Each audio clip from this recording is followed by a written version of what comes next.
Canon EOS 600D.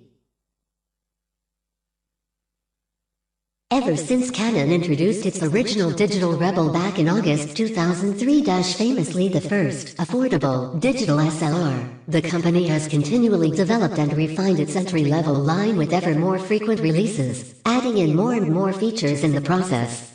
So true to form, almost precisely a year to the day after the advent of the EOS Rebel T2i/550D, Canon launched its next model, predictably named the EOS Rebel T3i/600D. As usual, the 550D remains in Canon's range at a lower price point, with the EOS 1100D slotting in beneath it to round off the company's offerings to entry-level SLR users. The fully automatic green square exposure mode has also been updated to Scene Intelligent Auto, with a new A+ icon on the mode dial to match. According to Canon, this mode, as its name might suggest, now analyzes the scene in front of the camera and sets its exposure and image processing parameters accordingly, and even tweaks the color output to match. Continuing the beginner-friendly theme, the camera now also incorporates a feature guide that displays short explanations of what each function does on the screen to help beginners learn how things work.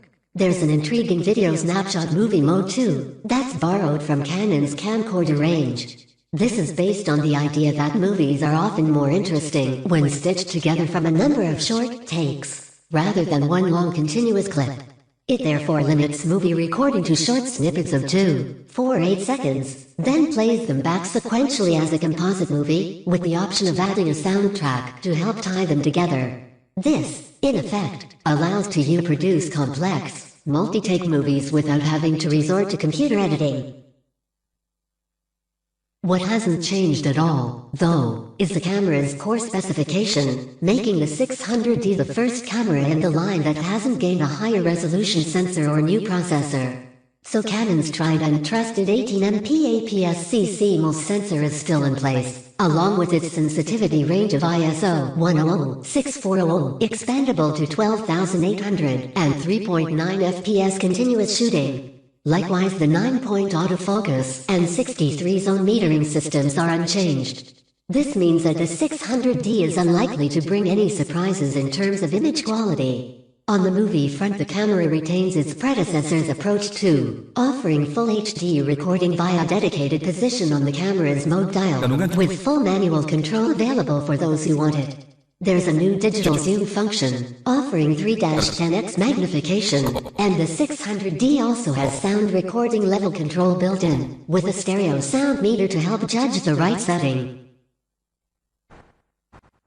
Put this all together, and it's clear that the 600D is an extremely well-featured little camera that's well beyond the traditional stripped-down entry-level fare, and indeed gives little away in terms of features compared to the EOS 60D. The differences are mainly in terms of ergonomics and handling. It's also clearly aiming to make life as easy as possible for SLR newcomers to jump on board and start experimenting with creative controls, while offering plenty of room to learn and develop their skills. But there's an awful lot of competition in this market space at the moment, and the 600D will have its work cut out to stand apart from the crowd and tempt potential buyers away from the small, sleek and lightweight mirrorless models that will sit alongside it on the dealer's shelves. Read on to find out how well it fares in this competitive market.